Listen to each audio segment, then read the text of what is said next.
Hall के अंदर नुवा की लटकती हुई मूर्ति के अलावा और कुछ नहीं था। मूलतः वहां कुछ भी अक्षुण्ण नहीं था।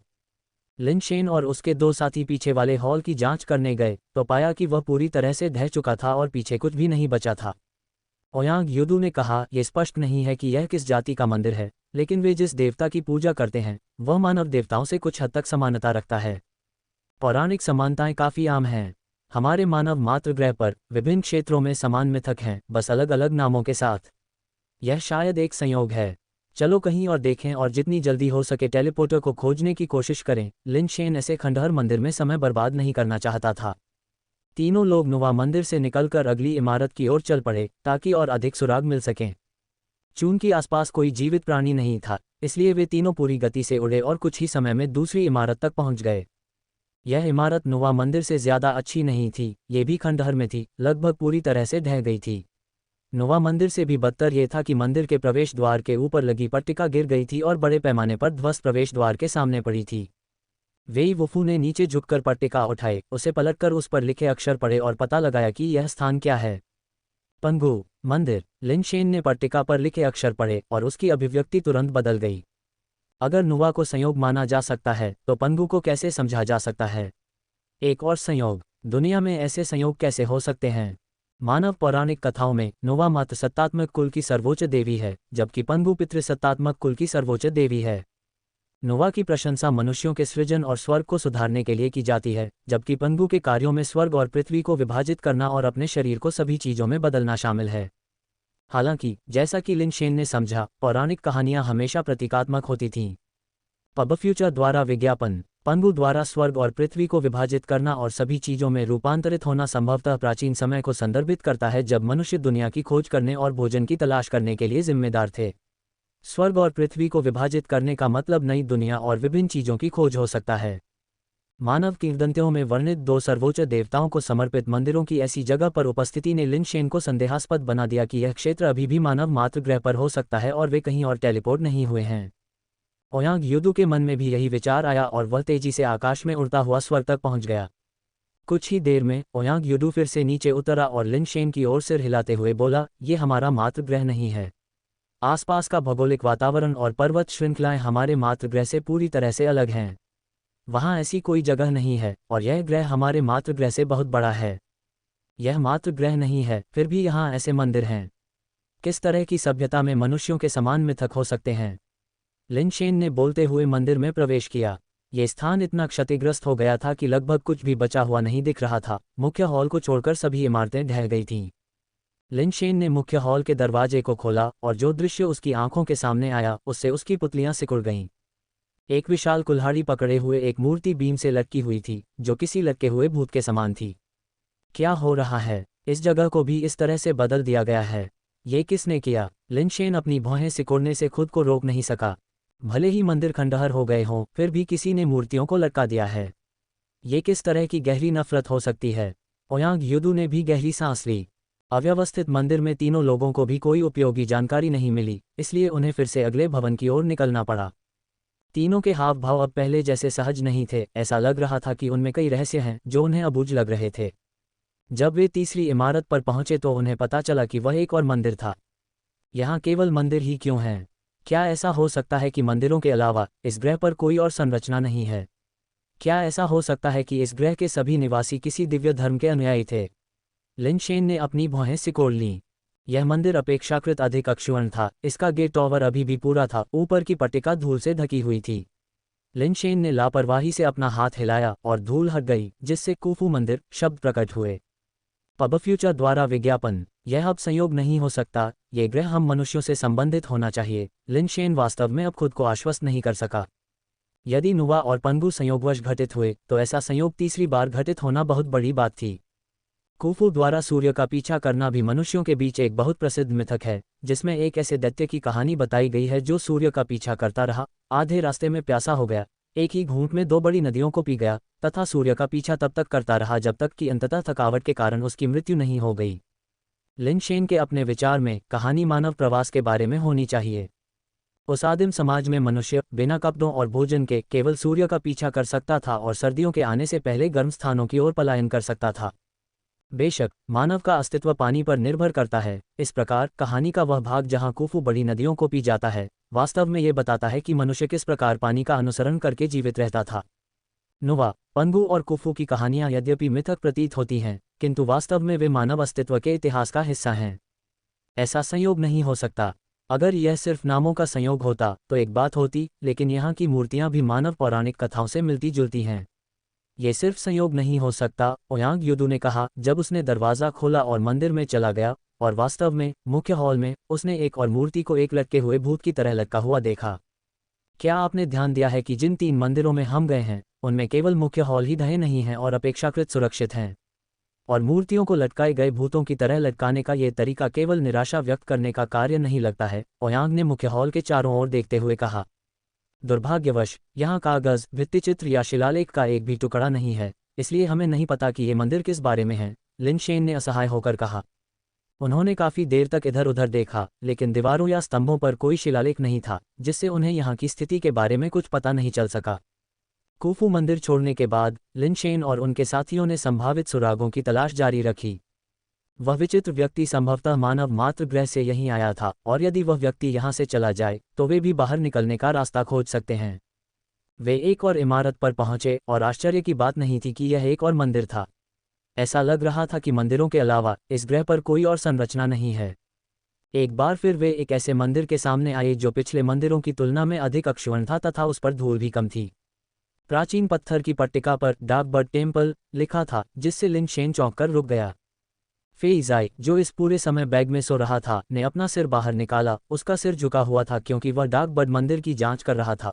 उसके चेहरे पर अप्रत्याशित रूप से एक बहुत ही मानवीय जैसी उलझन भरी अभिव्यक्ति दिख रही थी। शेन ने फैटी के उत्परिवर्तित डार्क बर्ड होने की संभावना के बारे में सोचा। क्या ये हो सकता है कि यहाँ डार्क बर्ड मंदिर वास्तव में उसके पूर्वजों को समर्पित था? हालांकि फैटी वास्तव में एक उत्परिवर्तित डार्क बर्ड था या नहीं, यह अभी भी बहस का विषय था।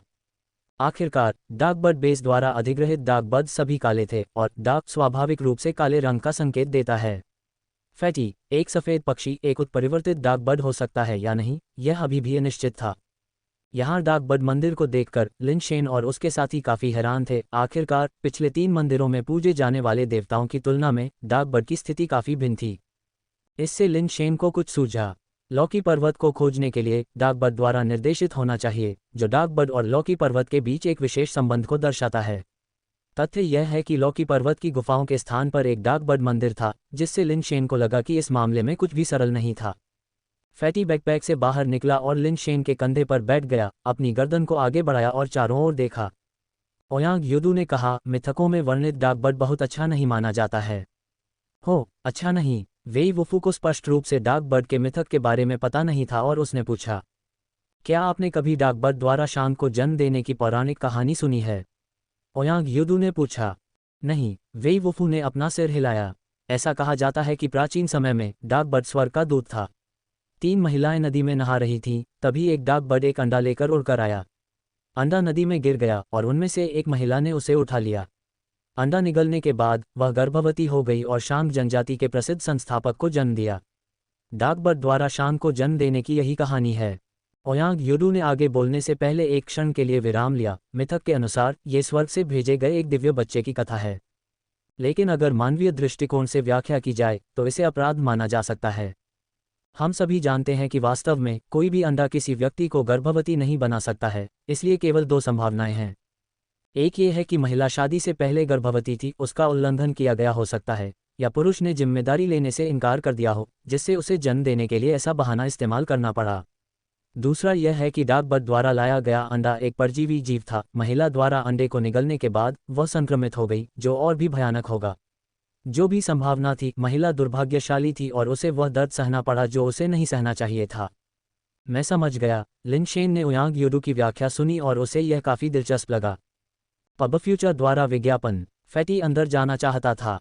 लिन शेन ने उसके सिर को थपथपाया और फिर डार्क बर्ड मंदिर के अंदर की ओर बढ़ गया, ये जानने के लिए उत्सुक था कि अंदर वास्तव में क्या पूजा की जा रही थी। पिछले मंदिरों की तरह डार्क बर्ड मंदिर के अंदर की अधिकांश संरचनाएं नष्ट हो गई थीं, केवल मुख्य हॉल ही काफ़ी हद तक बरकरार रह गया था। उन तीनों ने मुख्य हॉल के बड़े दरवाजे खोले और पहले की तरह मंदिर की कड़ियों से लटकती हुई एक मानव आकार की मूर्ति देखी। लिन शेन ने शुरू में सोचा था कि वहां एक डाक बर्ड की मूर्ति लटक रही होगी, लेकिन अप्रत्याशित रूप से वहां एक मानव मूर्ति लटक रही थी। इससे भी अधिक आश्चर्य की बात यह थी कि वह मूर्ति एक पुरुष बुजुर्ग की थी, न कि डाक बर्ड की नायिका जो शांत को जन्म दे रही थी। नहीं, वह कोई मूर्ति नहीं है, वह एक शरीर है, एक मानव शरीर। ओयांग योयांग कुछ देर देखने के बाद अचानक गंभीर स्वर में बोला। तभी लिन शेन और वेई वुफू ने करीब से देखा। दरअसल उन्हें त्वचा के सूखने के निशान दिखाई दिए, हालांकि शरीर मूर्ति जैसा दिख रहा था। आमतौर पर इस तरह से सूख जाने पर शरीर में केवल त्वचा और हड्डियां रह जाती हैं, लेकिन ये शरीर मोटा था, लगभग सजीव जैसा। अगर यह मौसम से क्षत विक्षत त्वचा न होती तो ये कल्पना करना मुश्किल था कि यह एक असली लाश है। लिन शेन और अन्य लोगों को पहले यह एहसास नहीं हुआ था कि यह एक शरीर था। इसका कारण ये था, अन्य मंदिरों में आमतौर पर मूर्तियां ही लटकाई जाती हैं, तो फिर यहाँ एक वास्तविक मानव शव क्यों लटकाया गया है? लिन शेन ने शव को घूरते हुए उसके कपड़ों और पहनावे के आधार पर उसकी पहचान का अनुमान लगाने का प्रयास किया। सौभाग्य से उनके कपड़े अपेक्षाकृत बरकरार थे, हालांकि शैली काफी विशिष्ट लग रही थी, आधुनिक फैशन के अनुरूप नहीं। ये वस्त्र की एक प्राचीन शैली होनी चाहिए। लिन शेन को प्राचीन पोशाकों के बारे में कोई विशेषज्ञता नहीं थी और वह ये निर्धारित नहीं कर पा रहे थे कि यह किस राजवंश से संबंधित है। कुछ देर तक जांच करने के बाद ओयांग योडू ने विचार किया और कहा, हालांकि सटीक राजवंश को बताना कठिन है, लेकिन एक बात निश्चित है, ये वस्त्र आधुनिक शैली या शिल्प कौशल के नहीं हैं, ये पुराने युग के होंगे। यह अजीब है। लिन शेन अपनी भौहें सिकुड़ने से खुद को नहीं रोक सका। पब फ्यूचर द्वारा विज्ञापन। यदि गॉड पर्वत 200 वर्ष पहले ही यहाँ गिरा था, तो किसी प्राचीन काल के व्यक्ति के लिए गॉड पर्वत के रास्ते यहाँ आना संभव नहीं होगा। फिर भी यहाँ एक मानव शव पड़ा था, जिससे केवल दो ही संभावनाएं हो सकती हैं। या तो गॉड पर्वत हमेशा से यहाँ था, जिससे प्राचीन लोग यहाँ से यात्रा कर सकते थे, या फिर यह शरीर वास्तव में मानव नहीं था, बल्कि दिखने में भ्रामक रूप से समान था। घूरने से कोई सच्चाई सामने नहीं आएगी। चलो देखते हैं कि उस पर कुछ है या नहीं, लिन शेन ने कहा और उसने शव के कपड़ों की जेबों की सावधानीपूर्वक तलाशी लेते हुए कवच पहन लिया। फेई ज़ाइक फैटी उत्सुकता से डाक बर्ड हॉल के अंदर सब कुछ देख रहा था। उसकी नज़र कभी कभी लाश पर जाकर रुक जाती थी, लेकिन वह आगे कुछ नहीं कर पाता था। थोड़ी देर खोजने के बाद लिन शेन को वास्तव में कुछ मिला, एक जेड टोकन जो ऊपर से खुरदरा और नीचे से संकरा था, लगभग 1 फुट लंबा। लिन शेन ने जेड टोकन की जांच की और पाया कि दोनों तरफ अक्षर उकेरे गए थे। हालांकि वे परिचित लग रहे थे, लेकिन वह उन्हें पहचान नहीं सका। ओयांग, इन पात्रों पर एक नज़र डालो। लिन शेन ने जेड टोकन ओयांग युदू को सौंप दिया। ओयांग युदू ने इसकी जांच की और गंभीरता से कहा, यह विकास के चित्रात्मक चरण की एक तरह की लिपि प्रतीत होती है, जो हमारी वर्तमान भाषा से काफ़ी अलग है। फिर भी ये वास्तव में मानव लिपि का एक रूप है। ऐसा लगता है कि यह वास्तव में एक मानव लिपि है, और वह भी एक प्राचीन लिपि। लिन शेन ने लाश की खोज जारी रखी, इस उम्मीद में कि कोई अन्य उपयोगी वस्तु मिल जाए। हालांकि जेड टोकन के अलावा जेबों में और कुछ नहीं था। चूंकि वह हमारी ही प्रजाति का है, इसलिए उसे उचित अंतिम संस्कार मिलना चाहिए। लिन शेन ने निर्णय लिया और उसने शव को उठाया तथा उसके गले में बंधी रस्सी को हटाया। जैसे ही शरीर को रस्सी से अलग किया गया, वह स्वतः ही आग की लपटों में जलने लगा, हवा के संपर्क में आने वाले सफ़ेद फास्फोरस की तरह, तथा पूरे शरीर को आग ने अपनी चपेट में ले लिया। लिन शेन ने जल्दी से लाश को नीचे गिरा दिया, जो जमीन पर तेजी से जलती रही और जल्द ही राख के ढेर में बदल गई। अभी क्या हुआ? लिन शेन ने जमीन पर पड़े राख के ढेर को देखा, स्थिति से हैरान था, इस बात से अनजान की लाश अचानक कैसे आग पकड़ गई। अंदर कुछ है। ओयांग युडू ने अपनी गहरी निगाहों से कुछ देखा। उसने एक छड़ी उठाई, राख में कुछ तलाशा और कुछ निकाला। ध्यान से देखने पर पता चला कि यह रेशम जैसा कपड़ा था। अजीब बात यह थी कि हथेली के आकार का ये रेशमी कपड़ा आग की लपटों से पूरी तरह सुरक्षित निकल आया था। ओयांग युदू ने रेशमी रुमाल उठाया और उसे हिलाया, और सारी राख गिर गई, जिससे सफ़ेद पारदर्शी रेशमी रुमाल सामने आ गया जो चौकोर दुपट्टे जैसा लग रहा था।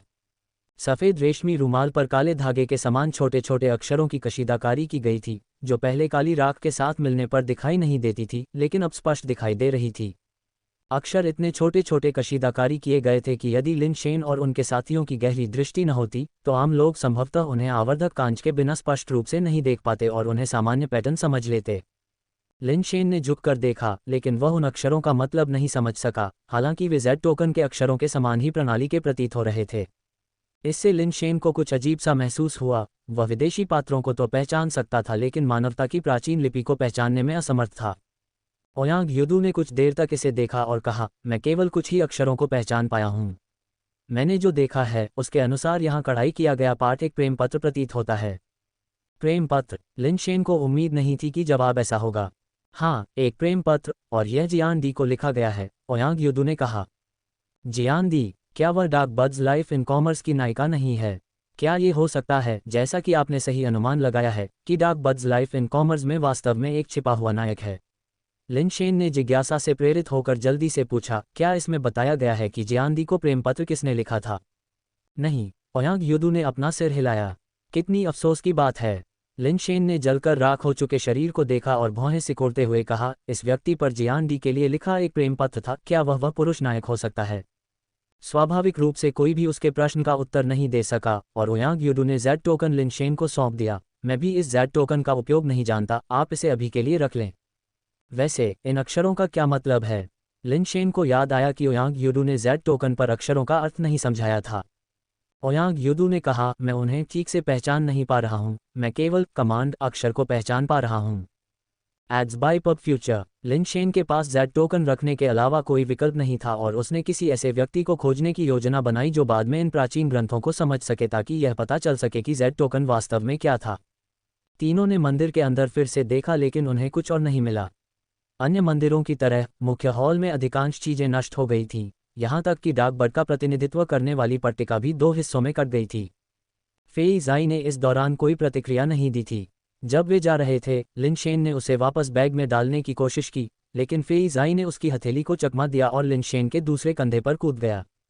लिन शेन को थोड़ा आश्चर्य हुआ, लेकिन उसने उसे जबरदस्ती वापस बैग में नहीं डाला। जब वे तीनों डाक बर्ड मंदिर से बाहर निकले तो उन्हें तुरंत महसूस हुआ कि कुछ ठीक नहीं है और वे अपना सिर घुमाकर चारों ओर देखने से खुद को रोक नहीं सके। उन्हें कुछ नहीं मिला, लेकिन जब वे जाने के लिए मुड़े तो वह असहजता फिर उभर आई, मानो कोई उन्हें पीछे से देख रहा हो।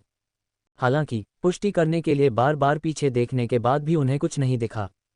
उन तीनों ने एक दूसरे की ओर देखा, उन्हें लगा कि कुछ ठीक नहीं है, और उन्होंने अपने कवच पहन लिए और युद्ध के लिए तैयार हो गए। बैकवोट बैकवोट बैकवोट। वे वहां अनिश्चित काल तक नहीं रुक सकते थे, इसलिए उन्हें संभावित टेलीपोर्टर की तलाश में आगे बढ़ते रहना पड़ा। उन्हें यह एहसास होता रहा कि कोई उन्हें देख रहा है, फिर भी वे इस पूरे समय कुछ भी पता लगाने में असमर्थ रहे। जब तक वे दूसरे मंदिर के खंडहर के पास नहीं पहुंचे, तब तक यह अजीब सी अनुभूति अचानक गायब नहीं हुई। तीनों राहत की सांस लिए बिना नहीं रह सके, इस स्थान पर विद्यमान सत्ताओं में भी प्रभुत्व की भावना है। दूसरे मंदिर की ओर बढ़ते हुए उन्हें अब यह एहसास नहीं हुआ कि उन पर नजर रखी जा रही है। शायद उन प्राणियों ने दूसरे मंदिरों के क्षेत्र में प्रवेश करने का साहस नहीं किया। Ads by PubFuture. Lin Shen ने विचार किया और कहा, हमें अन्य मंदिरों में ऐसा एहसास नहीं हुआ, लेकिन डाक बर्ड मंदिर से बाहर आने के बाद हमें अचानक ऐसा महसूस हुआ।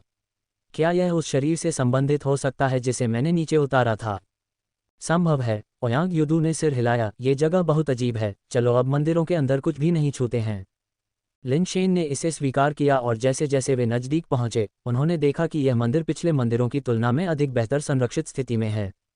मंदिर का तोरण द्वार बरकरार था तथा इसके साइन बोर्ड पर बहुत अधिक धूल नहीं थी, जिस पर स्पष्ट रूप से गोल्डन क्रो टेम्पल लिखा हुआ था। गोल्डन क्रो मंदिर। क्या ये होवी द्वारा सूर्य पर निशाना साधने की पौराणिक कथा के गोल्डन क्रो से संबंधित हो सकता है? लिन शेन ने आश्चर्य व्यक्त किया। तीनों मंदिर में घुसे और उन्हें उम्मीद थी कि अंदर कोई टेलीपोर्टर छिपा हुआ होगा। उन्हें टेलीपोर्टर तो नहीं मिला, लेकिन मुख्य हॉल में उन्हें एक और लटकी हुई मूर्ति दिखी। इस बार यह वास्तव में एक मूर्ति थी, न कि एक शरीर। हालांकि मूर्ति स्पष्ट रूप से सुनहरे कौवे की नहीं बल्कि एक मानव जैसी आकृति थी। दीवार पर एक धनुष लटका हुआ है। जैसे ही लिन शेन ने मंदिर की जांच की, उसने दीवार पर एक धनुष लटका हुआ देखा। यह एक बहुत ही प्राचीन धनुष प्रतीत होता था, जो संभवतः किसी प्राणी के सींग से बना था, तथा इसकी डोरी एक ऐसे पदार्थ से बनी थी जो अर्धपारदर्शी गाय के कंडरा जैसा दिखता था। कुल मिलाकर धनुष बहुत ही भद्दा लग रहा था, मानो ये कम शिल्प कौशल वाले किसी आदिम समाज का उत्पाद हो। ये गोल्डन क्रो मंदिर है और यहाँ एक धनुष है। क्या आपको लगता है कि इस धनुष का सूर्य पर गोली चलाने की कहानी में होवी से कुछ लेना देना हो सकता है? लिन शेन ने दीवार पर लगे धनुष को घूरते हुए पूछा। प्राचीन लोगों का मानना था कि सूर्य एक सुनहरा कौवा पक्षी है, और किंवदंती कहती है कि बहुत पहले 10 सूर्य, जो 10 सुनहरे कौवे थे, एक साथ खेलने के लिए निकले, पृथ्वी को झुलसा दिया और मनुष्यों के लिए जीवित रहना असंभव बना दिया। इसलिए उन्होंने एक दिव्य धनुर्धर होवी को बुलाया, जिसने 9 सुनहरे कौवों को मार गिराया, जिससे केवल एक सूर्य बचा, जो आज हम देखते हैं, ओयांग युदू ने मुस्कुराते हुए समझाया। होवी द्वारा सूर्यों को मारने की कहानी सबसे शानदार पौराणिक कहानियों में से एक है, क्योंकि यह कल्पना करना कठिन है कि उस समय लोग किस तरह का जीवन जीते थे। साथ ही सभी पौराणिक कहानियों में से केवल होवी द्वारा सूर्यों को मारने की कहानी का ही सीक्वल है, जो बहुत ही अजीब है। आमतौर पर एक पौराणिक कहानी में केवल एक ही नायक होना चाहिए, लेकिन होवी द्वारा सूर्यों को मारने की कहानी ने चांद के चंद्रमा पर उड़ने की कहानी को जन्म दिया। दो नायकों वाली एक कहानी जो अपने आप में काफ़ी खास है। सबक सीखकर लिनशेन और उसके साथियों ने दीवार से धनुष हटाने की हिम्मत नहीं की। उन्हें कुछ भी उपयोगी नहीं मिला और वे जाने ही वाले थे कि फैटी, जो लिनशेन के कंधे पर खड़ा था, अचानक सक्रिय हो गया। अपने छोटे मोटे पंखों को फड़फड़ाते हुए फैटी का मोटा शरीर दीवार पर लगे धनुष की ओर संघर्ष करता हुआ बढ़ा और फिर अपनी चोंच का उपयोग करके धनुष की डोरी को पकड़कर उसने धनुष को दीवार से खींच लिया और लिनशेन की ओर फेंक दिया। लिनशेन ने हाथ बढ़ाकर धनुष को पकड़ लिया। छूने पर यह ठंडा महसूस हुआ। काले रंग का सींग से बना धनुष पकड़ने में बहुत आरामदायक था। क्या तुम चाहते हो कि मैं इसे अपने साथ ले जाऊं? लिनशेन ने फैटी को पकड़ लिया क्योंकि वह वापस उड़ रहा था और कुछ उलझन के साथ उसे देखा। फैटी ने सिर हिलाया, फिर लिनशेन के कंधे पर चढ़ गया और बैग में घुस गया। उसने अपनी चोंच से जिपर बंद किया और फिर से सोने लगा। शेन ने धनुष को पकड़ा और एक बार फिर गोल्डन क्रो मंदिर के अंदरूनी हिस्से पर नजर डाली। ये पुष्टि करने के बाद कि वहां कोई और खोज नहीं हुई है, वह यांग युडू और वेई वुफू के साथ मंदिर से बाहर निकल गया। हालांकि जैसे ही वे गोल्डन क्रो मंदिर से बाहर निकले, उन्हें फिर से किसी चीज द्वारा देखे जाने का अजीब सा एहसास हुआ। लिनशेन ने मन ही मन सोचा, ये फिर से आ गया। पिछली बार मुझे ऐसा एहसास तब हुआ था जब हम डाकबड मंदिर से निकले थे। अगर इन दोनों मंदिरों में कोई समानता है तो वह ये है कि हमने उनसे कुछ लिया है। ऐसा लगता है कि ये चीजें ही निगरानी के लिए ट्रिगर हैं। इस एहसास के साथ लिनशेन की अभिव्यक्ति और भी गंभीर हो गई। अगर कुछ लेने से उन पर जासूसी होती थी, तो क्या इसका मतलब यह नहीं था कि हर मंदिर में किसी न किसी तरह का प्राणी रहता था? शायद वे उन्हें ढूंढ नहीं पाए थे, या वे उनके लिए अदृश्य थे। जब वे कुछ ले लेते थे और वे विचित्र प्राणी उन्हें देखते थे, तभी उन्हें इसका थोड़ा बहुत आभास होता था। अगर सच में ऐसा था तो ये ग्रह बहुत भयानक था। ये कल्पना करना कठिन था कि मंदिरों के भीतर किस तरह का प्राणी छिपा हुआ है। ओयांग युडू और वेई वुफू के भाव समान रूप से गंभीर थे तथा स्पष्टतः वे एक ही निष्कर्ष पर पहुंचे थे। लेकिन इस मोड़ पर वे केवल अपने दांत पीसकर आगे बढ़ सकते थे। सौभाग्य से अगले मंदिर क्षेत्र में प्रवेश करने के बाद उन्हें देखा जाने का असहज एहसास गायब हो गया। माई वर्चुअल लाइब्रेरी एम्पायर के साथ अपना रोमांच जारी रखें। इससे लिनशेन और उसके साथियों ने राहत की सांस ली, क्योंकि जब तक वे चीजें उन पर हमला करने के लिए बाहर नहीं आती, वे बातचीत करने के लिए तैयार थे। Ads by PubFuture. यह एक नदी देवता का मंदिर था और इसके पीछे ही तेज बहाव वाली एक काली नदी थी जिसकी चौड़ाई कई 100 मीटर थी। नदी देवता मंदिर के भीतर लिनशेन और उसके साथियों ने लटकती हुई देवता की मूर्तियां देखीं, लेकिन टेलीपोर्टर का कोई पता नहीं था। तीनों ने विधिपूर्वक खोज की। रास्ते में उन्हें कई मंदिर दिखे, कुछ के नाम जाने पहचाने थे, कुछ ऐसे थे जिनके बारे में उन्होंने कभी नहीं सुना था। यहाँ तक कि ओयांग युडू, जो बहुत यात्रा कर चुका था, ने भी उनमें से कई नहीं देखे थे। इन मंदिरों में सबसे आम थे भूमि मंदिर, पर्वत देवता मंदिर और नदी देवता मंदिर। प्रत्येक पर्वत के पास अपना पर्वत देवता मंदिर था और प्रत्येक नदी के पास नदी देवता मंदिर था। नियमित अंतराल पर एक भूमि मंदिर भी होता था। यद्यपि सभी मंदिर स्वयं को भूमि मंदिर, पर्वतीय देवता मंदिर या नदी देवता मंदिर कहते थे, फिर भी इनके भीतर लटकी हुई देव प्रतिमाएं ये दर्शाती थीं कि ये विभिन्न देवताओं को समर्पित थे। लिनशेन और उसके साथियों ने अब मंदिरों के अंदर कुछ भी छूने की हिम्मत नहीं की। वे केवल टेलीपोर्टर के निशान खोज रहे थे। जैसे जैसे आकाश में अंधेरा छाने लगा, उन्हें टेलीपोर्टर नहीं मिला और उन्हें काली रात में अपनी यात्रा जारी रखनी पड़ी। जब सूर्य की अंतिम किरण लुप्त हो गई तो पूरा ग्रह काला हो गया। इतना अंधेरा मानो कोई अपने चेहरे के सामने अपना हाथ भी नहीं देख सकता हो। न चांदनी थी, न तारों की रोशनी, अंधेरा पूर्ण था।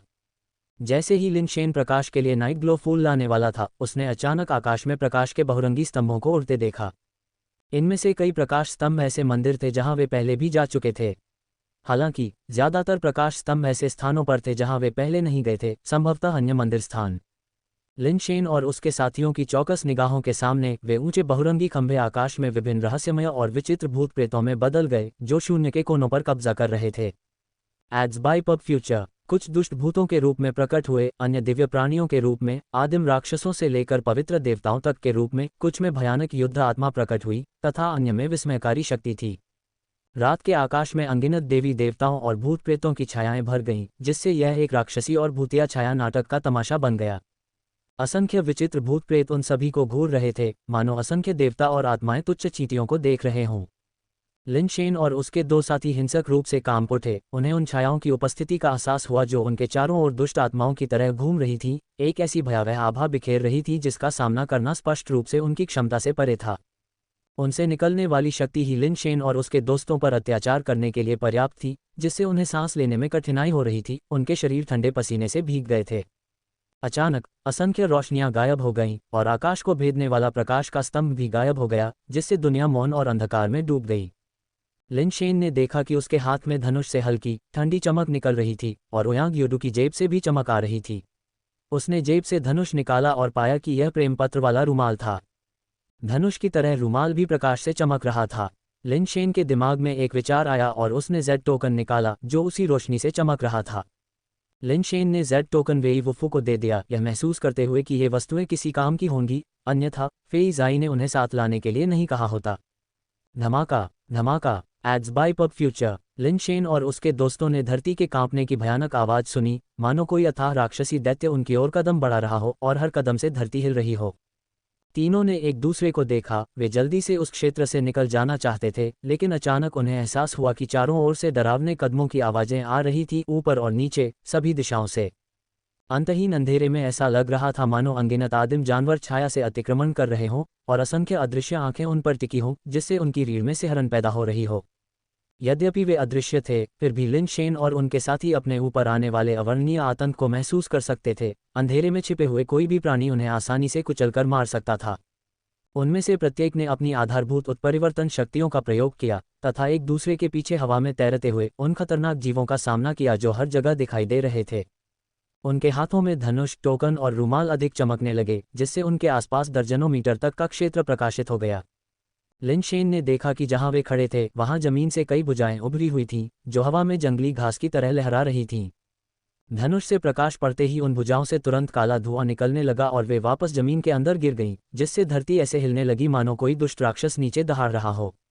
लिन शेन और उसके साथी चिंतित और उत्साहित दोनों थे। ये भूमि ऐसी जगह नहीं थी जहां उन्हें जाना चाहिए था, यहाँ तक कि वर्तमान स्थिति में भी नहीं। भले ही वे निर्वाण तक पहुंच जाएं, लेकिन वे ऐसी जगह पर भूसे की तरह महत्वहीन हो जाएंगे, पूरी तरह से दूसरों की दया पर। सौभाग्यवश उनके हाथ में ये तीन वस्तुएं थीं जो अंधेरे में अज्ञात भयानक जीवों को दबाती प्रतीत हो रही थीं। विशेष रूप से लिन शेन के हाथों में धनुष, उसकी ठंडी भूतिया चमक असामान्य रूप से तीव्र थी। क्या ये सच में हो यी का धनुष है जिसने 9 सुनहरे कौवों को नीचे गिराया था? लिन शेन ने मन ही मन सोचा। वे देख नहीं सकते थे, फिर भी वे महसूस कर सकते थे कि चमक के पार ऐसा लग रहा था जैसे अनगिनत राक्षस और पिशाच एक साथ इकट्ठे होकर उन्हें ठंडी निगाह से देख रहे हों। लिन शेन और अन्य लोगों को ऐसा महसूस हुआ जैसे वे अपने बचपन में लौट गए हों, जब बिस्तर पर जाने के बाद लाइट बंद करने पर ऐसा लगता था जैसे अंधेरा मनुष्यभक्षी राक्षसों से भरा हुआ है। उस समय उनके पास सुरक्षा के लिए कंबल थे, लेकिन अब वे केवल धनुष, टोकन और हाथ में रुमाल पर ही भरोसा कर सकते थे। वे यह नहीं जानते थे कि क्या ये तीन वस्तुएं अंधेरे में छिपे असंख्य आतंकों से निपट पाएंगी। अचानक एक बहुत बड़ा सुनहरा पंजा आकाश से उतरा और प्रकाश की सीमा में प्रवेश कर गया। शेन और उसके साथी तुरंत पसीने से तर हो गए, क्योंकि सुनहरे पंजों के भारी दबाव ने उनके लटके हुए शरीरों को जमीन पर दबा दिया। ये तो केवल दबाव की बात थी, यदि वे वास्तव में सुनहरे पंजों से छूट जाते तो संभवतः वे तुरंत ही टुकड़े टुकड़े हो जाते। सुनहरे पंजों पर गर्वीले सूरज की तरह चमकती लपटें उभरीं और धनुष, दुपट्टे और कमान टोकन की चमक के संपर्क में आने पर वे जोर से चटकने लगीं। सुनहरे पंजे मानो आग पकड़ रहे हों, नीचे की ओर दबाते रहे। लिन शेन बहुत भयभीत हो गया था, उसका शरीर जमीन पर लगभग गिर गया था। उसके हाथ में धनुष अचानक चमक उठा और उसकी ठंडी रोशनी की किरणें चारों दिशाओं में हजारों बाणों की तरह चमकने लगीं।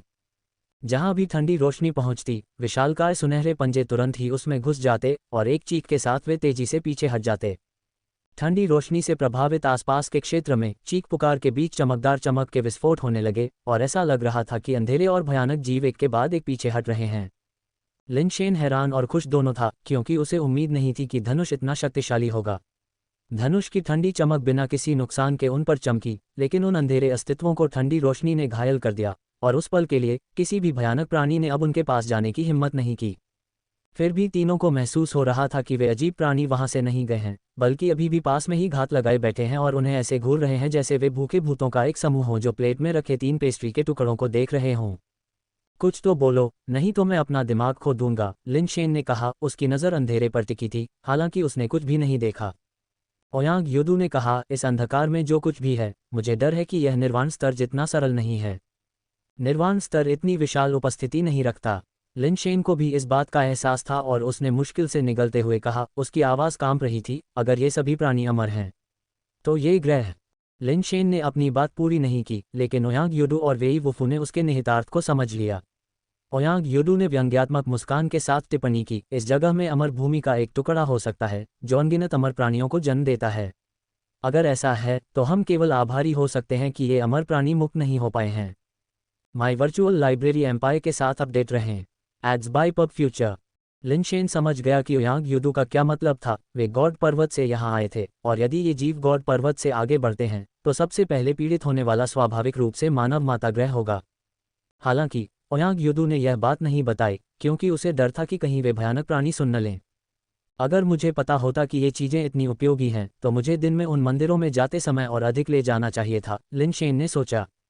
बाद में उन्हें मंदिर में अन्य वस्तुएं भी मिलीं, लेकिन उस समय उन्होंने और अधिक ले जाने की हिम्मत नहीं की। ओयांग योदू ने कहा, यदि हमने उन्हें उसी समय पकड़ लिया होता तो अभी जो बल प्रयोग किया गया वह केवल एक पंजे तक सीमित नहीं होता। क्या आप ये कह रहे हैं कि वह पंजा सुनहरे कौवे का पंजा था? लिन शेन ने उसका मतलब समझते हुए पूछा। केवल वे मंदिर जहां से हमने वस्तुएं ली हैं, वहां ऐसा प्रतीत होता है कि कोई चीज़ हमें छाया से देख रही है। यदि अभी जो हुआ वह गोल्डन क्रो नहीं था तो मैं वास्तव में किसी अन्य उचित स्पष्टीकरण के बारे में नहीं सोच सकता, ओयांग योदू ने उत्तर दिया। इसका मतलब है कि जिन मंदिरों से हमने सामान लिया है वे हमें अधिक निशाना बना रहे हैं। फिर डार्क बर्ड मंदिर के प्राणियों ने कोई कदम क्यों नहीं उठाया? लिन शेन ने पूछा। मुझे नहीं मालूम, ओयांग योदू ने कारण जानने में असमर्थ होकर कहा। तीनों फिर से चुप हो गए और लिन शेन को अचानक एक विचार आया और वह फिर से बोला, अगर हम अब डूबते सूरज की दिशा में चलें और उसके साथ चलें तो क्या हम इन भयानक जीवों का सामना करने से बच नहीं पाएंगे?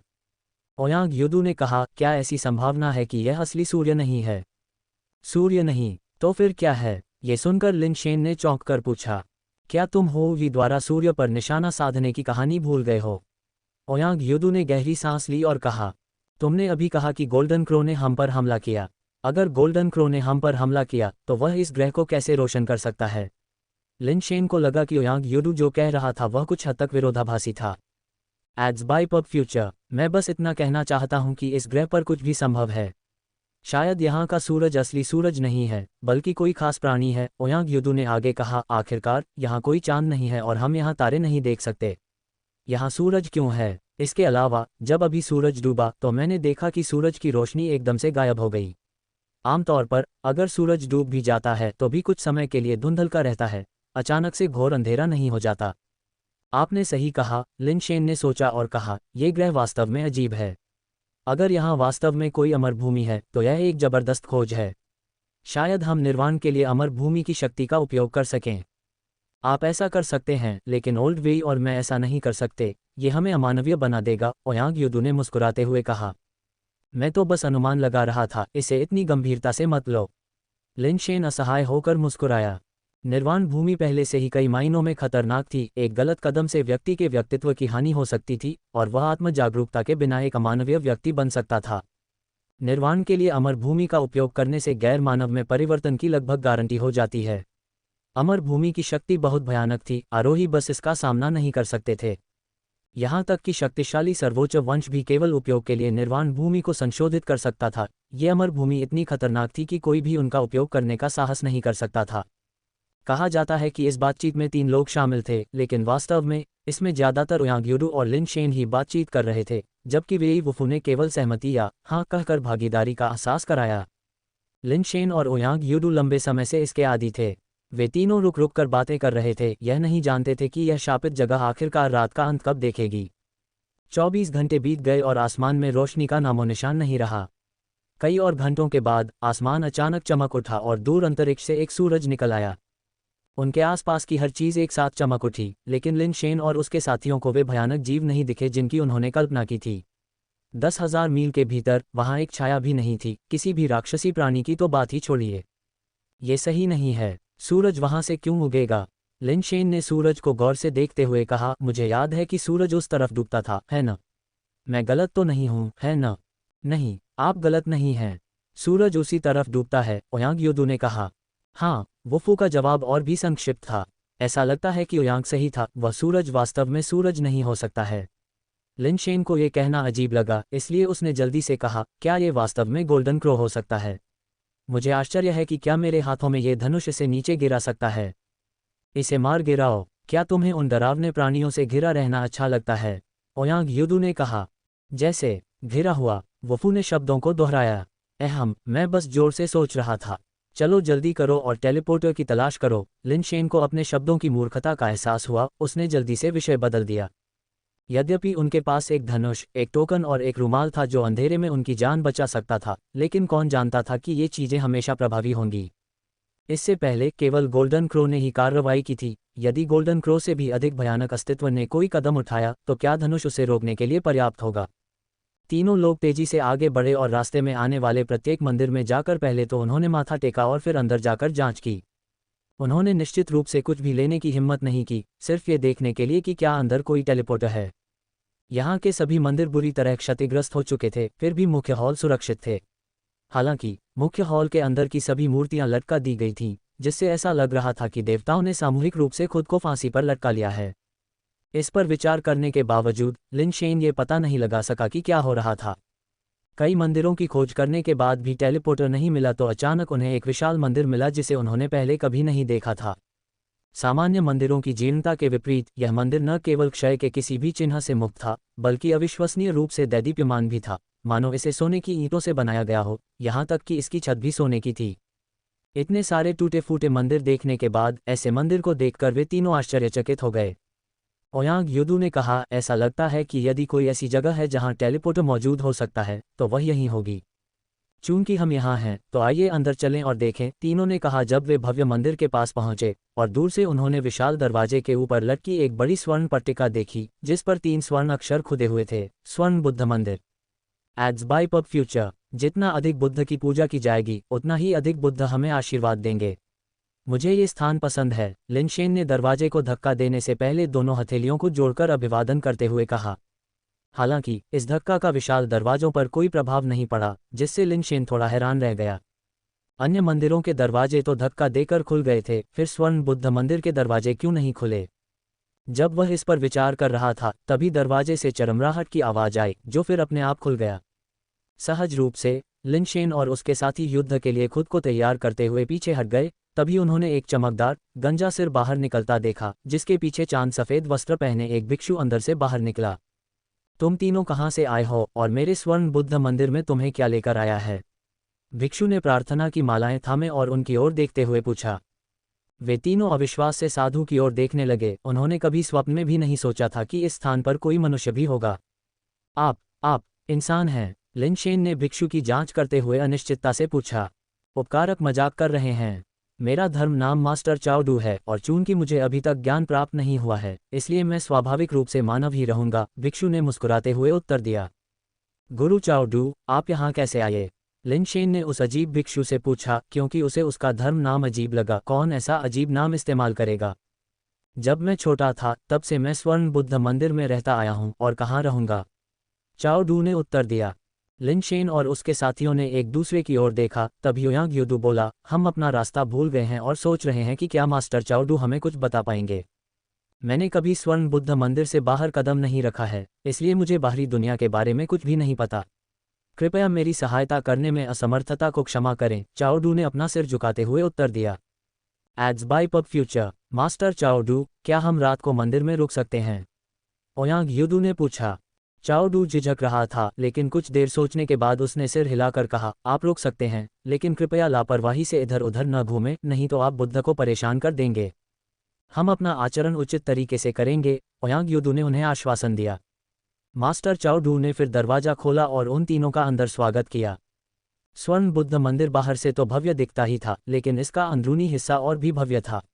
यहाँ तक कि फर्श पर लगी ईंटें भी सोने की बनी हुई लगती थीं। अंदर प्रवेश करने पर तीनों ने एक विशाल प्रांगण देखा, जिसके सामने भव्य मुख्य हॉल था, जिसके छज्जे के नीचे स्वर्ण पट्टिका पर गोल्डन बुद्ध हॉल शब्द अंकित थे। खुले दरवाजों से वे अंदर एक स्वर्ण बुद्ध प्रतिमा देख सकते थे। हालांकि दरवाजा बहुत नीचे था, या शायद प्रतिमा बहुत विशाल थी, इसलिए केवल नीचे स्थित स्वर्ण कमल का आसन ही दिखाई दे रहा था। मास्टर चाओ डू, आइए हम सबसे पहले बुद्ध को अपना सम्मान दें। हालांकि हम यहाँ अस्थायी रूप से रह रहे हैं, लेकिन उचित अनुष्ठानों का पालन करना महत्वपूर्ण है, ओयांग यूडू ने कहा। अपनी अगली पुस्तक माई वर्चुअल लाइब्रेरी एम्पायर पर खोजें। बहुत अच्छा। मास्टर चाओ डू उन्हें हॉल में ले गए, जहां उन्होंने विशाल स्वर्ण बुद्ध प्रतिमा देखी, जो 10 मीटर से अधिक ऊंची थी और हॉल के भीतर असाधारण रूप से प्रभावशाली थी। हॉल में चारों ओर देखने पर स्वर्ण बुद्ध प्रतिमा के अलावा उन्हें और कुछ भी उल्लेखनीय नहीं दिखा। ज्यादातर बौद्ध पूजा में इस्तेमाल की जाने वाली चीजें ही थीं। उन्हें कोई टेलीपोर्टर नजर नहीं आया। मास्टर चाओ डू ने धूपबत्ती जलाई और तीनों को एक एक धूपबत्ती देते हुए निर्देश दिया कि वे बुद्ध के सामने झुककर धूपबत्ती अर्पित करें। बिना कुछ गलत महसूस किए सम्मान व्यक्त करने के बाद वे बाहर आए और कुछ हैरान होकर मास्टर चाओ डू से पूछा, हमने अन्य भिक्षुओं को क्यों नहीं देखा? Ads by PubFuture. हैरान भाव से मास्टर चाओ डू ने पूछा, और कौन से भिक्षु? स्वर्ण बुद्ध मंदिर में केवल ये गरीब भिक्षु है। इतने बड़े मंदिर में सिर्फ तुम जवानी में कैसे बच गए? लिन शेन ने मास्टर चाओ डू को असमंजस से देखते हुए पूछा। बचपन से लेकर आज तक ये गरीब भिक्षु स्वर्ण बुद्ध मंदिर में अकेला ही रहा है। ये बुद्ध ही थे जिन्होंने मुझे अपनाया और मेरा पालन पोषण किया। मास्टर चाओ डू ने ऐसे कहा जैसे ये स्वाभाविक बात हो। लिन शेन और अन्य लोगों ने एक दूसरे को देखा। बुद्ध ने उसे अपने अंदर ले लिया और उसका पालन पोषण किया। इस दुनिया में ऐसा कैसे हो सकता है? इस बात को एक तरफ रख दें कि क्या इस ग्रह पर कोई बुद्ध मौजूद भी था। यदि वास्तव में कोई बुद्ध था भी, तो वह संभवतः कोई एलियन प्राणी होगा। वह किसी मानव को कैसे पाल सकता है? लेकिन पहले जिन मंदिरों को उन्होंने देखा था, उनके बारे में सोचने पर यह पूरी तरह असंभव नहीं लगा। शायद उन डरावने प्राणियों के मन में अचानक दयालुता आ गई और उन्होंने उस छोटे शिशु के प्रति लगाव पैदा कर लिया तथा उसे पालने का निर्णय ले लिया। फिर भी मास्टर चाओ डू कैसे अस्तित्व में आए? वे स्वर्ण बुद्ध मंदिर में अचानक से प्रकट तो नहीं हो गए होंगे, है ना? इस विशाल स्वर्ण बुद्ध मंदिर में केवल मुख्य हॉल में ही स्वर्ण बुद्ध की प्रतिमा स्थापित है। अन्य किसी हॉल या ऐसे स्थान में कोई अन्य देवता नहीं है। मास्टर चाओ डू ने लिन शेन और अन्य लोगों के लिए बगल के कमरों में रहने की व्यवस्था की और फिर मुख्य हॉल में शास्त्रों का जाप करने के लिए चले गए। जाते समय उन्होंने तीनों को सावधान किया कि वे आंगन से बाहर न निकलें और अंधाधुंध तरीके से न घूमें, कहीं ऐसा न हो कि वे कोई वर्जित कार्य कर दें। लिन शेन को हमेशा यह महसूस होता था कि स्वर्ण बुद्ध मंदिर में हर चीज में कुछ न कुछ असंगति है। यहाँ तक कि जीर्ण शीर्ण मंदिरों ने भी उसे यह एहसास नहीं कराया था। लेकिन इस शानदार स्वर्ण बुद्ध मंदिर ने उसे अलगाव का एहसास कराया, जैसे कि मंदिर इस जगह का नहीं है। लिन शेन ने अपनी भावनाएं ओयांग यूडू और वेई वुफू के साथ साझा की, जिन्होंने भी ऐसा ही महसूस किया। मुझे लगता है कि यह स्वर्ण बुद्ध मंदिर मूल रूप से इस ग्रह से नहीं आया था। यह रहस्य है कि इसे यहाँ किसने लाया होगा, लिन शेन ने सोचा। ओयांग यूडू ने कहा, हमने अब तक जो भी अन्य स्थान देखे हैं वे सभी मंदिर हैं, लेकिन इस स्थान को मंदिर नाम दिया गया है। वास्तव में यह कोई मूल संरचना नहीं लगती। Dong Dong Dong. मुख्य हॉल की दिशा से लकड़ी की मछली के टकराने की आवाज प्रसारित हुई। स्वर्ण बुद्ध मंदिर की शांति में लकड़ी की मछली की आवाज विशेष रूप से स्पष्ट थी। यह मास्टर चाओ डू की पूजा और सूत्रों का जाप करना चाहिए। शेन और उनके साथियों ने शुरू में सोचा था कि रात होने तक वे अभी भी उस असाधारण दृश्य को देखेंगे, लेकिन जब अंधेरा छा गया तो कुछ भी नहीं हुआ। पूरा स्वर्ण बुद्ध मंदिर रात में सुनहरे प्रकाश स्तंभ की तरह जगमगा रहा था। मंदिर के बाहर तो अंधेरा था, लेकिन अंदर सुनहरा प्रकाश चमक रहा था, मानो कोई ऐसा शहर हो जो कभी सोता ही न हो। धनुष, टोकन और दुपट्टा, जो आमतौर पर रात में फ्लोरोसेंट चमक उत्सर्जित करते थे, शांत थे, जिससे लिन शेन और उसके साथी आश्चर्यचकित हो गए। अचानक लिन शेन का शरीर कांप उठा, क्योंकि इनहेरिटेंस फैन, जो पहले से ही 7वें मोड़ पर पहुंच चुका था, आश्चर्यजनक रूप से 8वें मोड़ पर आगे बढ़ गया। इनहेरिटेंस फैन का विवरण लिन शेन के दिमाग में उतर गया और फैन डांस ने शॉकंग नामक एक अतिरिक्त रूप प्राप्त कर लिया। फैन डांस का चौंकाने वाला रूप ऊपर से आकाशीय पिंडों को नीचे लाने के लिए तूफान उठाता है। शॉकंग फॉर्म के कार्य को समझने पर लिन शेन बहुत खुश हुआ। शॉकंग फॉर्म उड़ान को प्रतिबंधित करने की क्षमता निकला, इसकी हवा ने सभी उड़ान क्षमताओं को शून्य कर दिया। लिन शेन शॉकंग फॉर्म का और अधिक पता लगाने के मूड में नहीं था, क्योंकि उसे समझ में नहीं आ रहा था कि इनहेरिटेंस फैन अचानक कैसे ऊपर उठ गया। माई वर्चुअल लाइब्रेरी एम्पायर पर विशेष कहानियां खोजें। इस जगह में कुछ गड़बड़ है। मेरे जेड बोन डेमन अम्ब्रेला को एक अतिरिक्त पुनर्जन्म प्राप्त हुआ है, ओयांग यूडू ने पहले बोलते हुए कहा। मेरे जीवन आधार को भी एक अतिरिक्त पुनर्जन्म प्राप्त हुआ है। लिन शेन ने वेई वुफू की ओर देखा, लेकिन जल्द ही उसे याद आया कि वेई वुफू पहले ही 10वें मोड़ पर पहुंच चुका था, उसके पुनर्जन्म की गिनती में वृद्धि नहीं होगी। लिन शेन ने बारीकी से महसूस किया कि उस पर चमकती सुनहरी रोशनी में एक लगभग अगोचर शक्ति थी जो उसके शरीर में समा गई थी। Ads by PubFuture. जब वे दोनों इस अप्रत्याशित घटना पर विचार कर रहे थे, तभी द्वार खुला और मास्टर चाओ डू एक प्लेट में 3 फल लेकर अंदर आए। तीनों फल भी सुनहरे प्रकाश से चमक रहे थे और करीब से देखने पर वे कुछ हद तक लौकी के आकार के लग रहे थे। मंदिर में खाने के लिए केवल फल हैं, कृपया अभी इन्हीं से काम चला लें, मास्टर चाओ डू ने उन तीनों को संबोधित करते हुए प्लेट मेज पर रखते हुए कहा। धन्यवाद गुरुजी, ये किस प्रकार का फल है? मैंने इससे पहले कभी नहीं देखा, लिन शेन ने पूछा। मास्टर चाओ डू ने बताया, ये पिछवाड़े में लगे बुद्ध फल वृक्ष से हैं। मैं इन फलों का सेवन प्रतिदिन करता हूँ। ये कई दिनों तक भूख और प्यास को दूर रखते हैं और शरीर को बहुत आरामदायक महसूस कराते हैं। ये बहुत चमत्कारी फल है, मैं पहले इसका स्वाद चखूंगा। लिन शेन ने जल्दी से एक फल पकड़ा और एक टुकड़ा खा लिया। विकास सिद्धांत ने उसे सभी विषयों के प्रति प्रतिरक्षित बना दिया था। वह विषयों से डरता नहीं था और पहले स्वयं इसका परीक्षण करना चाहता था। फल उसके मुंह में पिघल गया, अत्यंत मीठा, और जैसे ही यह उसके पेट में पहुंचा, एक अजीब सी शक्ति फैल गई जिससे उसके शरीर के सभी छिद्र खुल गए और पारगम्य हो गए। ये स्वाद और ऊर्जा का अजीब प्रवाह जहरीला नहीं लग रहा था, बल्कि ये 5 तत्वों वाले फल को खाने की अनुभूति के समान था। लिन शेन ने बाकी फल खा लिया और उसके अंदर बहने वाली शक्ति और भी मजबूत हो गई। इनहेरिटेंस फैन एक बार फिर से कंपन करने लगा, फिर से पुनर्जन्म लेते हुए आश्चर्यजनक 9वें मोड़ पर पहुंच गया, जो एक कॉन्ट्रेरियन के पुनर्जन्म की गिनती से मेल खाता था। कुछ ऊर्जा अवशोषित करने के बावजूद कंट्रेरियन 10वें मोड़ तक नहीं पहुंच पाया और 9वें मोड़ को बनाए रखा। कितना अच्छा फल है, धन्यवाद मास्टर, लिन शेन मदद नहीं कर सका लेकिन कहा। मास्टर चाओ डू ने मुस्कुराते हुए कहा, सम्मानित अतिथि बहुत विनम्र हैं। ये तो रोजमर्रा का भोजन है, इसकी इतनी प्रशंसा नहीं की जानी चाहिए।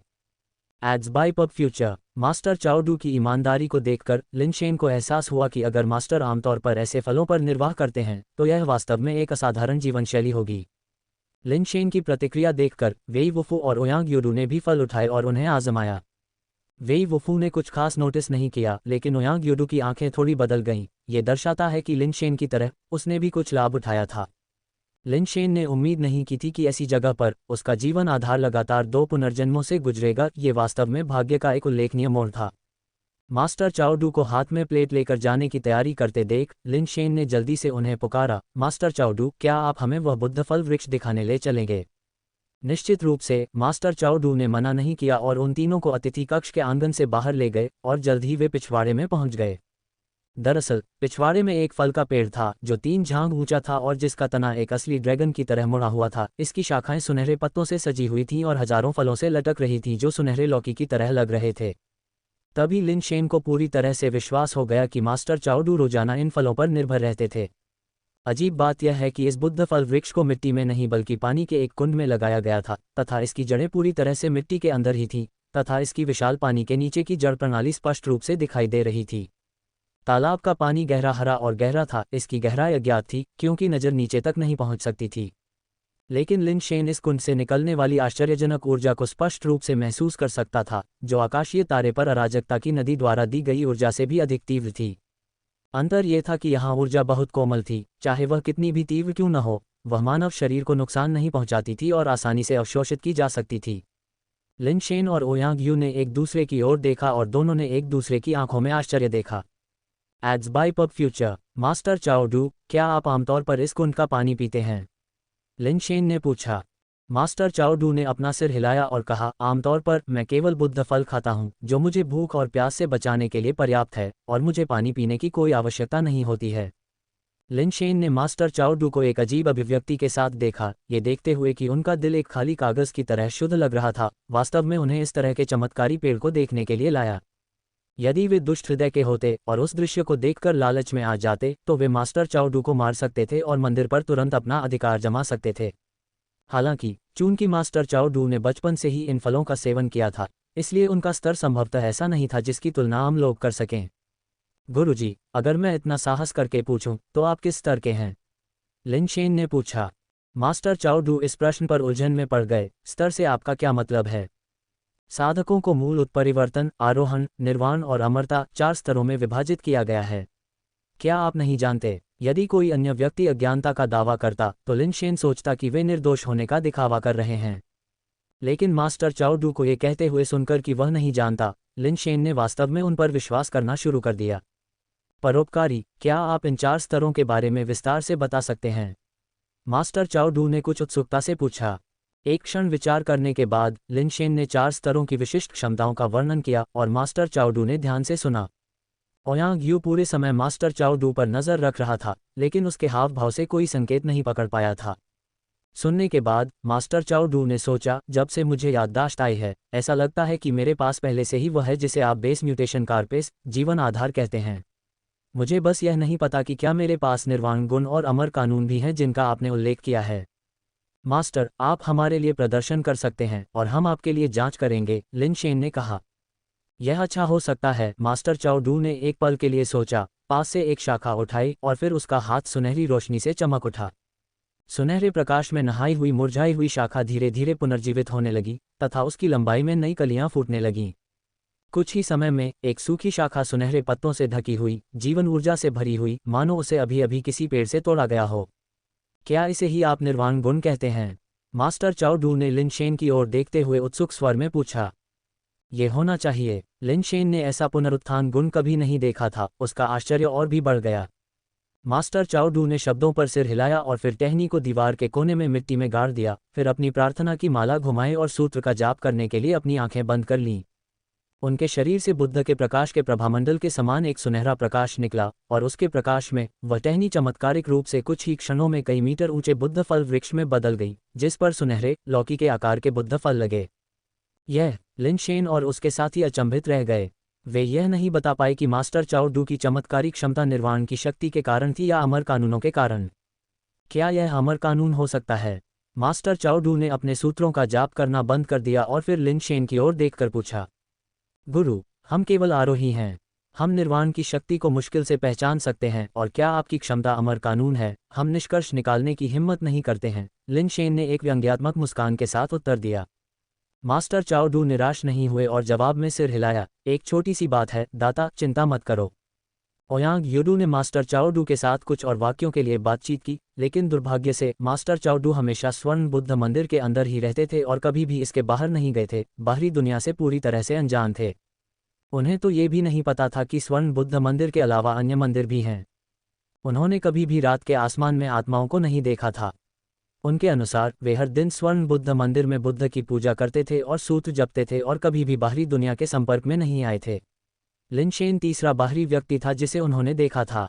लिन शेन ने जल्दी से पूछा, क्या तुम्हें अभी भी याद है कि पहली 2 बार तुमने जिन लोगों को देखा था वे कैसे दिखते थे? मास्टर चाओ डू ने एक क्षण सोचा और कहा, पहला व्यक्ति जिससे मैं मिला था वह कुछ आपके जैसा ही दिखता था, लेकिन वह आपसे अधिक लंबा, अधिक परिपक्व और हृष्ट-पुष्ट था। मेरे जैसा दिखता है? लिन शेन थोड़ा चौंका। हाँ, वह आपसे मिलता जुलता था, केवल इतना अंतर था कि वह उस आदमी जितना लंबा नहीं था, मास्टर चाओ डू ने याद दिलाते हुए कहा। क्या ये वही व्यक्ति है? लिन शेन ने अपना संचारक निकाला और अपने चौथे भाई की छवि प्रक्षेपित की। कुछ देर देखने के बाद मास्टर चाओ डू ने अपना सिर हिलाया और कहा, ये वह नहीं है, वह भी उस व्यक्ति जैसा ही दिखता है, लेकिन स्वभाव अलग है, नहीं वह इतना लंबा है। एड्स बाय पब फ्यूचर, यह मेरा चौथा भाई नहीं है। लिन शेन किसी और के बारे में नहीं सोच सका। लिन जियांगडोंग की शक्ल उनसे सबसे ज्यादा मिलती जुलती थी। हालांकि उनका तीसरा भाई कुछ हद तक उनके जैसा ही दिखता था, लेकिन समानता उतनी ज्यादा नहीं थी। उसने सुना था कि उसका दूसरा भाई बहुत लंबा और मजबूत दिखता था, लेकिन वह निश्चित नहीं था कि वे कितने समान दिखते थे। लिन शेन की उसके बारे में यादें धुंधली थीं। वह व्यक्ति कौन था जिससे दूसरी बार तुम्हारा सामना हुआ? लिन शेन केवल पूछते रह गया। यह एक अजीबोगरीब चेहरे वाला व्यक्ति था, इसका आधा हिस्सा मानव जैसा था और बाकी आधा हिस्सा लोहे की बनी मूर्ति जैसा लग रहा था। मास्टर चाओ डू का वर्णन सुनकर वे तीनों बहुत खुश हुए। वह जिस विचित्र व्यक्ति के बारे में बात कर रहा है वह स्पष्ट रूप से टाई है। चूंकि टाई यहाँ है, इसका मतलब है कि हम सही जगह पर आए हैं और हम सही दिशा में आगे बढ़ रहे हैं। लिन शेन ने जल्दी से कहा, मास्टर चाओ डू, क्या आप जानते हैं कि वह व्यक्ति उसके बाद कहाँ गया? वह कहीं नहीं गया, मास्टर चाओ डू ने अजीब भाव से कहा।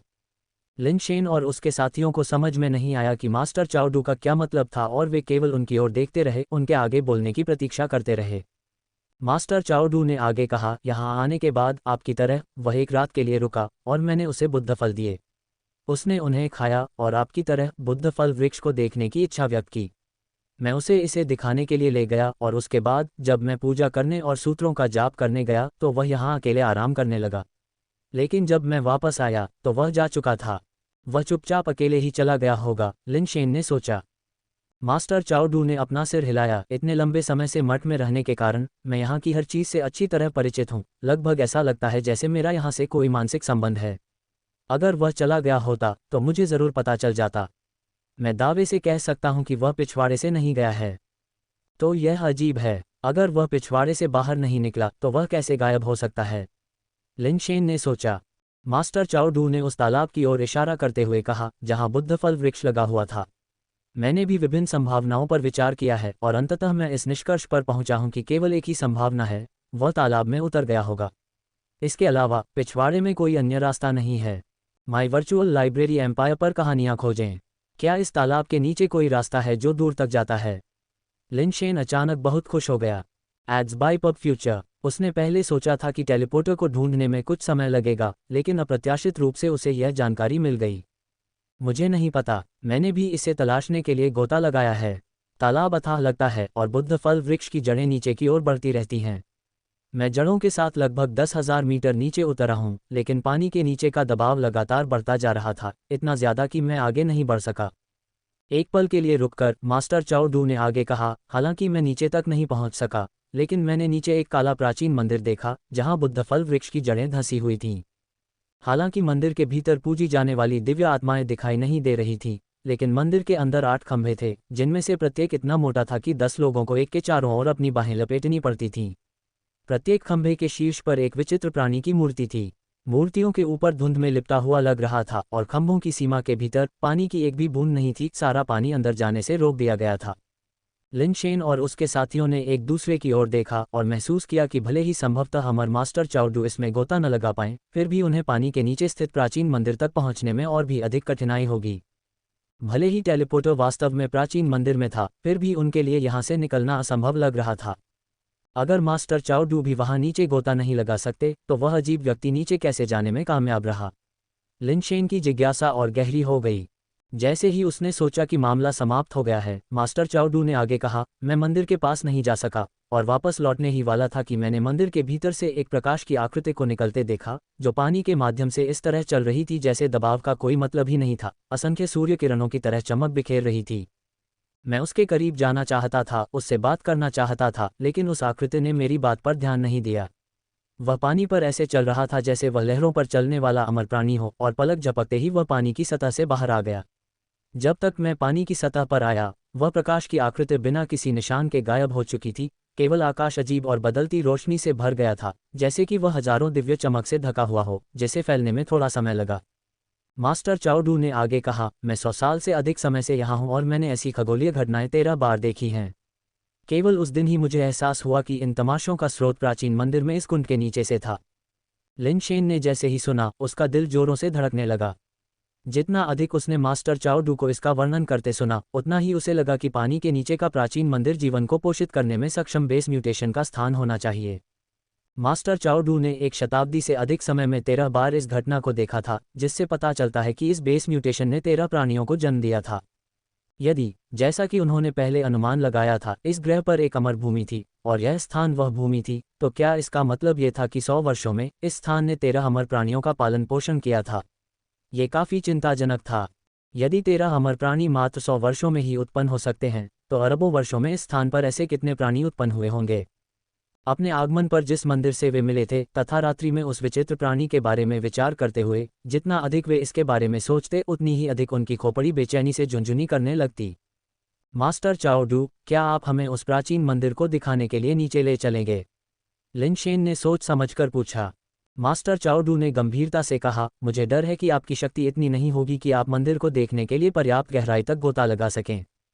कोशिश करने में कोई बुराई नहीं है, लिनशेन ने उत्तर दिया, क्योंकि उसके पास कोई अन्य विकल्प नहीं था।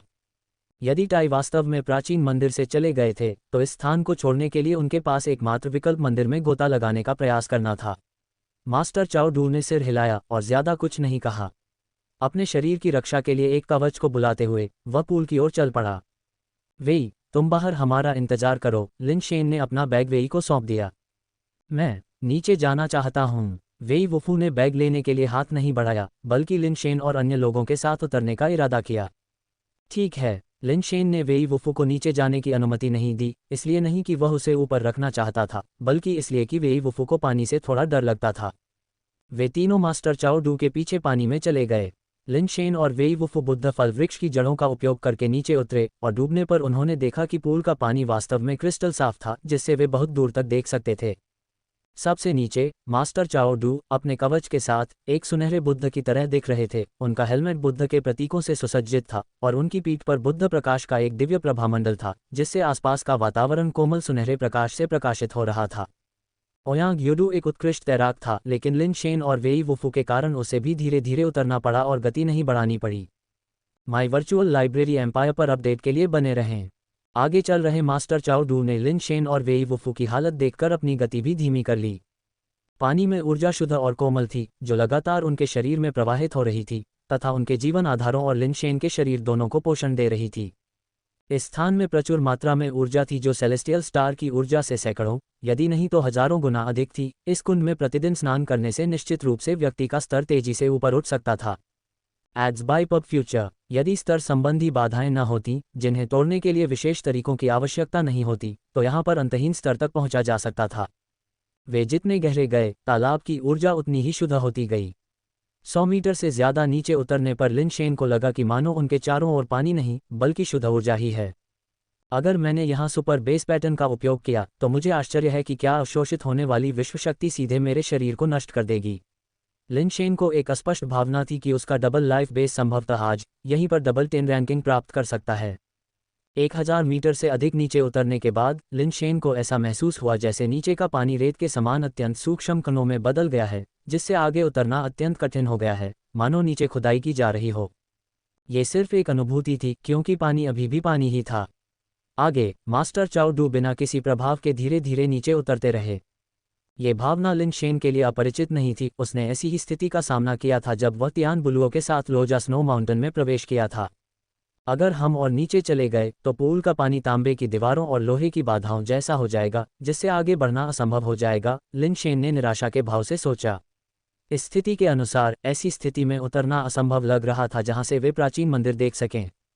जब वह हताशा में डूबा हुआ था, लिनशेन की पीठ पर लगे धनुष से धीरे धीरे एक चमक निकल रही थी।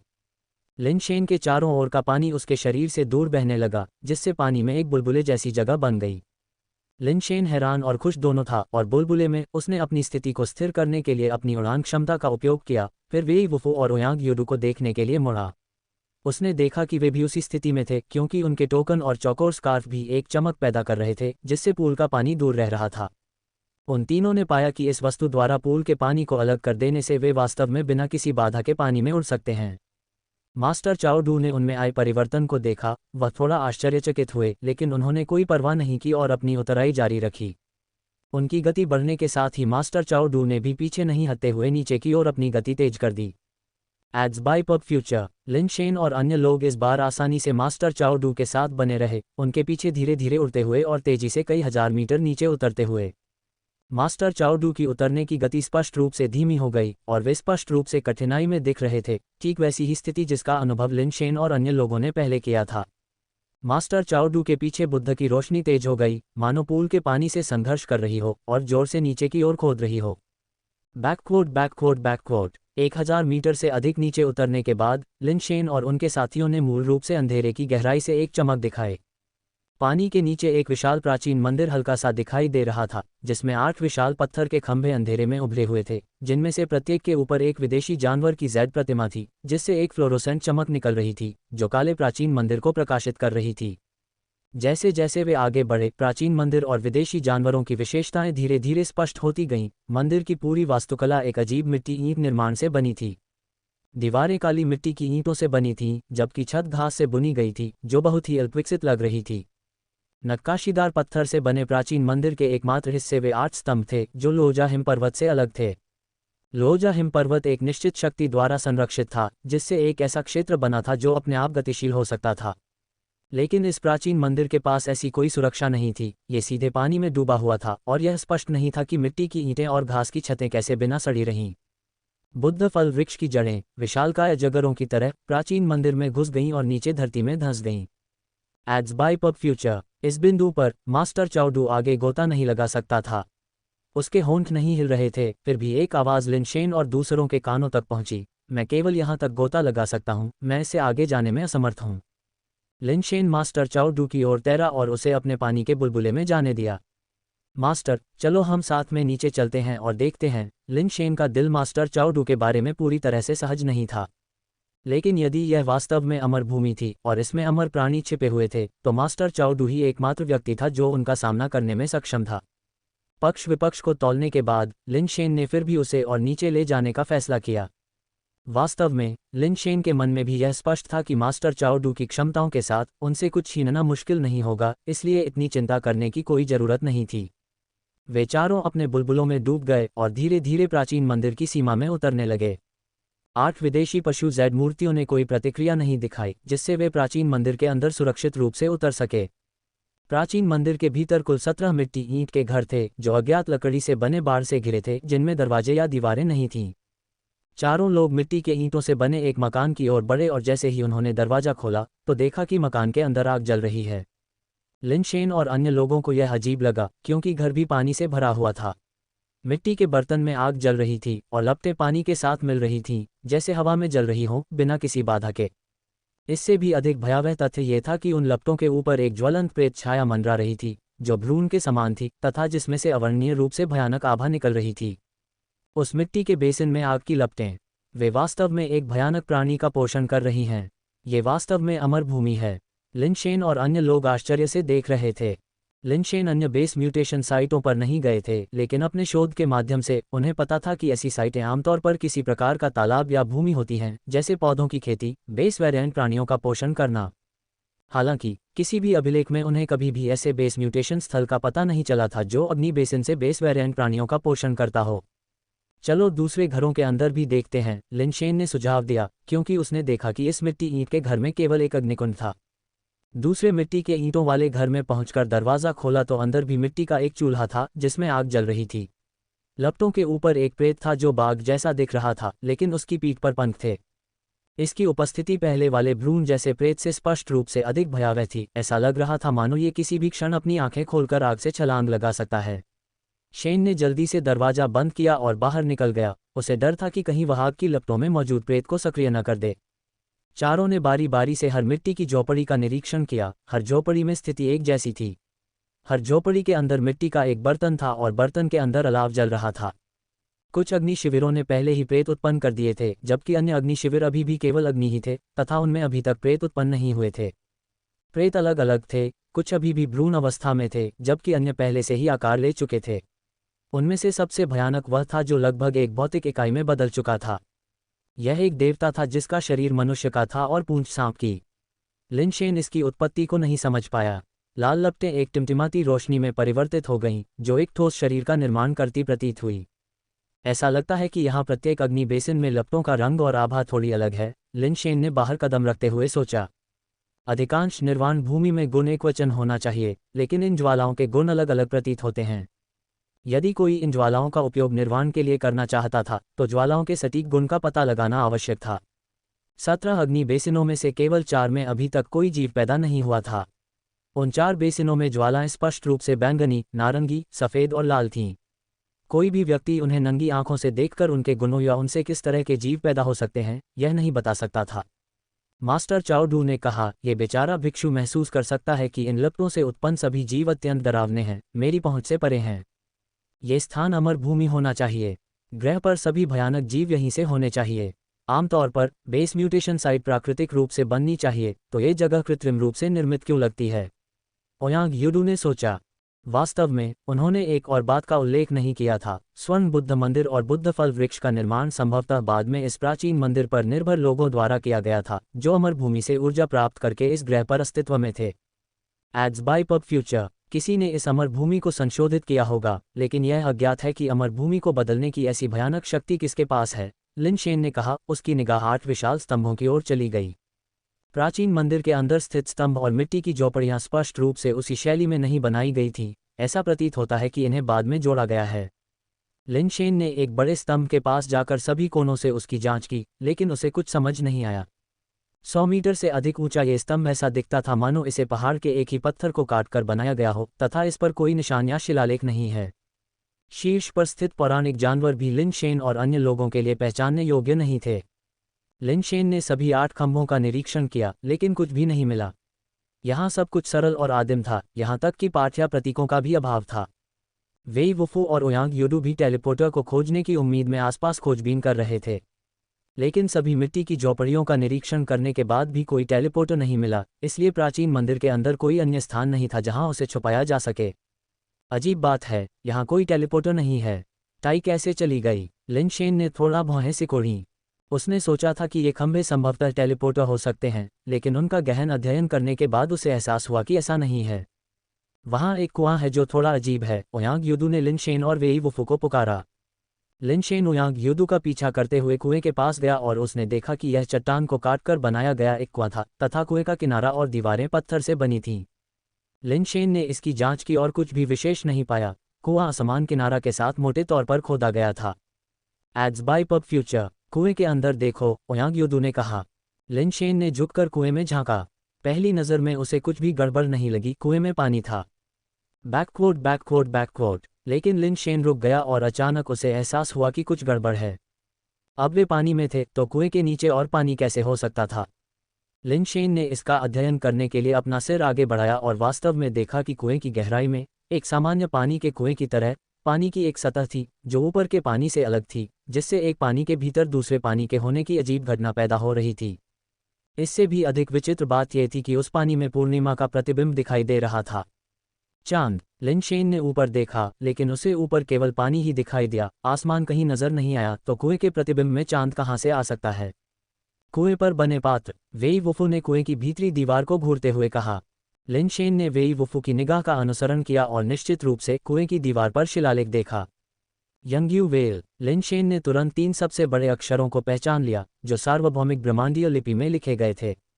उन 3 अक्षरों के पीछे छोटे छोटे अक्षरों की एक पंक्ति थी जो काफी मात्रा में थे। Ads by PubFuture. संकरे प्रवेश द्वार की वजह से लिन शेन को पाठ देखने में दिक्कत हुई और उसे पढ़ने के लिए नीचे झुकना पड़ा। ओयांग यूडू और वेई वुफू ने उसके पैरों को पकड़ रखा था, एक एक करके, ताकि किसी भी आपात स्थिति में उसे वापस ऊपर खींच सकें। मैंने निर्वाण की भूमि की खोज में ब्रह्मांड के विशाल विस्तार की यात्रा की है और संयोग से इस स्थान पर ठोकर खाई है, यहाँ तक कि दिव्य लोग भी आश्चर्यचकित हैं। लिन शेन ने कुएं की भीतरी दीवार पर लिखे अक्षरों को पढ़ा। माई वर्चुअल लाइब्रेरी एम्पायर पर और कहानियां पढ़ें। लिन शेन जितना अधिक पढ़ता गया उतना ही वह हैरान होता गया। इस व्यक्ति ने दावा किया कि निर्वाण के आधार उत्परिवर्तन के लिए एक स्थान की तलाश में उसने पूरे ब्रह्मांड की यात्रा की थी और गलती से इस ग्रह को खोज लिया।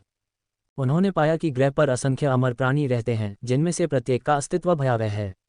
यदि वे ग्रह को छोड़कर ब्रह्मांड में प्रवेश करते हैं तो संभवतः उनमें से प्रत्येक अपने क्षेत्र पर प्रभुत्व जमा सकता है। कुछ अमर प्राणी इतने भयानक थे कि उसे भी ऐसा लगा कि वह उनसे मुकाबला नहीं कर सकता और वह लगभग उनके द्वारा मारा गया। उसे गंभीर चोटें आईं, लेकिन सौभाग्य से वह इस प्राचीन मंदिर तक पहुंचने में सफल रहा जहां उन भयानक प्राणियों ने प्रवेश करने का साहस नहीं किया, जिससे उसकी जान बच गई। उनके अनुसार ये प्राचीन मंदिर अमरता की एक अकल्पनीय भूमि थी जैसा उन्होंने पहले कभी नहीं देखा था। ब्रह्मांड में कोई भी ज्ञात अमर भूमि इसकी तुलना में महत्वहीन लगती है। इस खोज से रोमांचित होकर उन्होंने इसे वह अमर भूमि माना जिसका सपना वे लंबे समय से देख रहे थे। उन्होंने यहाँ पुनर्जन्म लेने और नए सिरे से साधना करने की योजना बनाई तथा अपने स्वर्गारोहण के समय इस अमर भूमि का उपयोग अपने निर्वाण को पूरा करने के लिए किया। उनके शोध के आधार पर इन 17 अग्नि बेसिनों के भीतर की लपटें अमर भूमि की जीवनदायी शक्ति का संघनित सार थीं, फिर भी इन 17 लपटों में से प्रत्येक की अपनी विशेषता थी। इसके अलावा हर बार जब वे एक नए अमर प्राणी का पोषण करते थे तो लपटों की विशेषताएं बेतरतीब ढंग से बदल जाती थीं और कभी भी वैसी नहीं रहती थीं। वह यहाँ 10,000 वर्षों से अधिक समय तक रहे थे और अंततः उन्होंने इसके कुछ रहस्यों का पता लगा लिया था।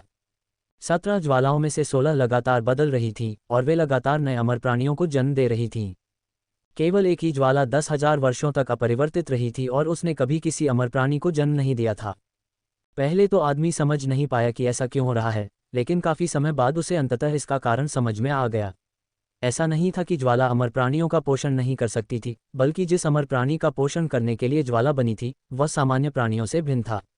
बाकी 16 लपटों ने उत्परिवर्तित अमर प्राणियों को जन्म दिया, लेकिन इस बेसिन में मौजूद ज्वाला एक उच्च स्तरीय अमर इकाई को पोषित कर रही थी जिसे उसने पहले कभी नहीं देखा था, जो एक साधारण उत्परिवर्तित अमर प्राणी से कहीं ज्यादा थी।